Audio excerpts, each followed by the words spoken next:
Hola, bienvenidos a este tutorial de la historia de los viajes y el turismo en la Edad Moderna. Iniciamos con esta cita. Nada desarrolló tanto la inteligencia como viajar. Emily Zola.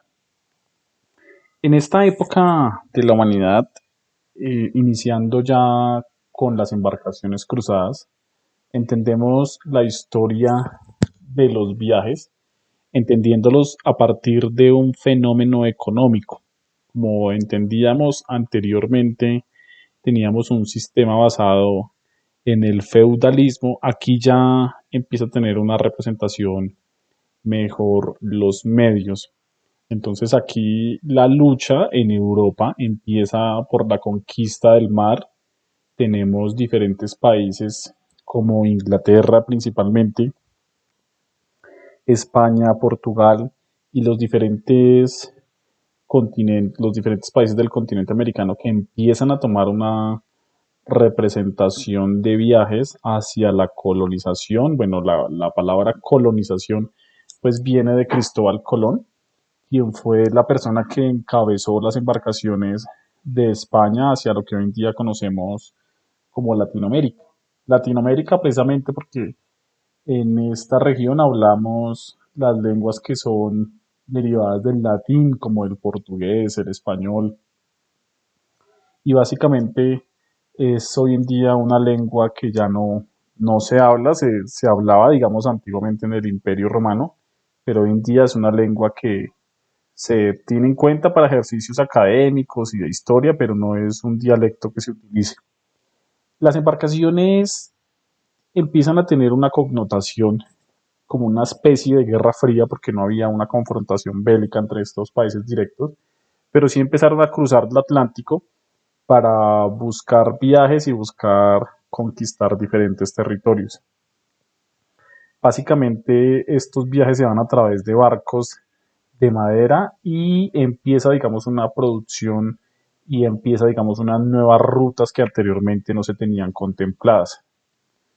Ya un poco más adentrados en esta época de, de las embarcaciones cruzadas, un poco más adelante, y entendiendo un poco la frase con la que iniciábamos este tutorial, y es que nada fomenta más la inteligencia que viajar. El Gran Tour, desde mi punto de vista como investigador en turismo, es una de las representaciones más importantes que ha tenido el turismo a lo largo de la historia de la humanidad, porque acordémonos que en épocas pasadas el turismo tenía una connotación o los viajes tenían diferentes motivaciones.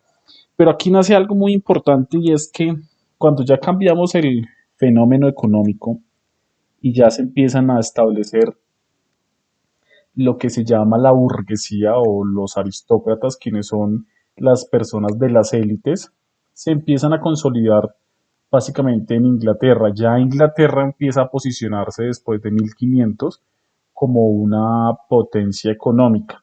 Y los jóvenes aristócratas empiezan a realizar un viaje que se llama el Grand Tour.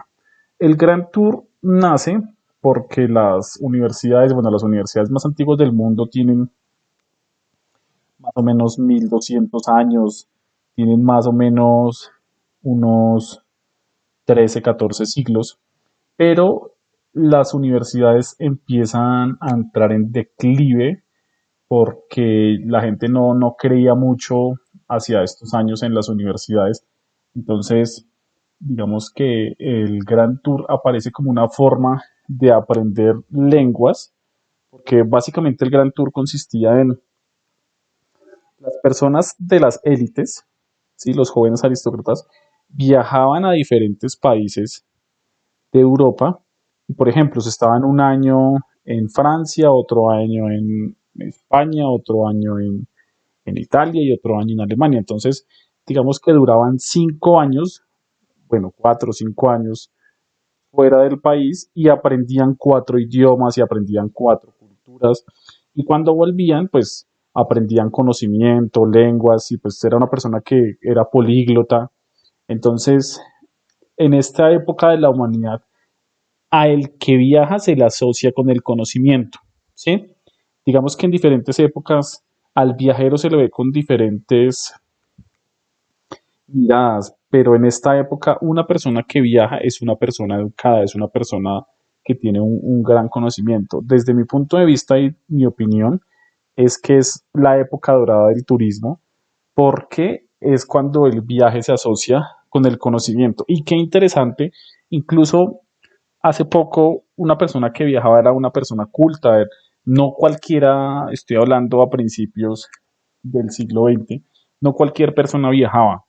Y muchas veces estos viajes se asociaban era a un desarrollo intelectual que se daba principalmente en las élites. Entonces, así como también era un fenómeno bastante interesante porque le aportaba al desarrollo, también tenemos que aclarar que era demasiado elitista el Gran Tour.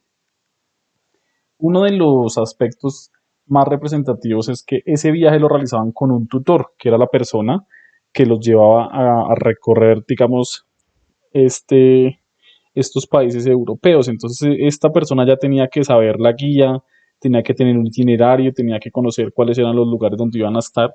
Entonces, podemos decir que el inicio del guía aparece acá, aparece en el Gran Tour. Entonces esta época es bastante importante. Bueno, se acompaña también de otros elementos, principalmente hacia los años, hacia la misma época. El Gran Tour se desarrolla entre el siglo XVII y el siglo XVIII y principalmente se da en estos países. Inicialmente eran tres países.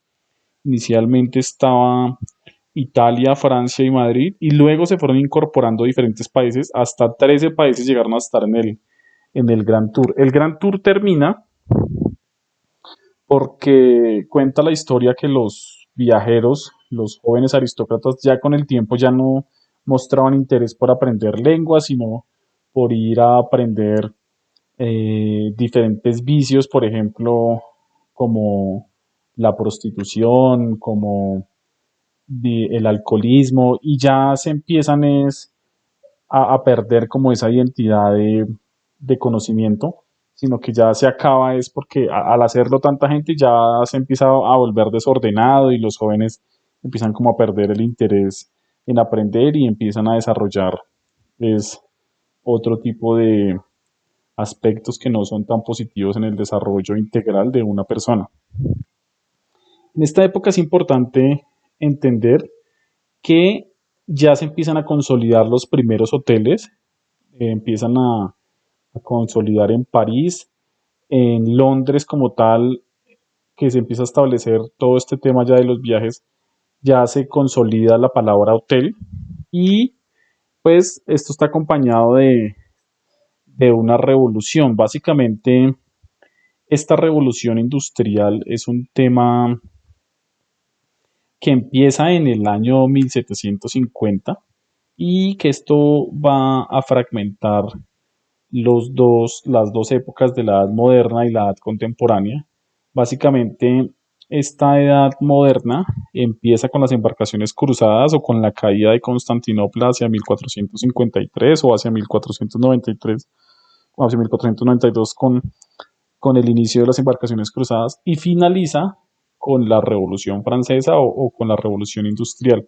Vemos que la Revolución Francesa lo que tiene es una connotación bastante importante porque los franceses son quienes empiezan a pelear por los derechos humanos y empiezan a surgir por diferentes elementos, entre esos los derechos para los trabajadores, que es muy importante para el desarrollo turístico porque en estas luchas fue que se empieza a establecer un periodo de descanso para los trabajadores. Eso era algo que anteriormente no se tenía contemplado.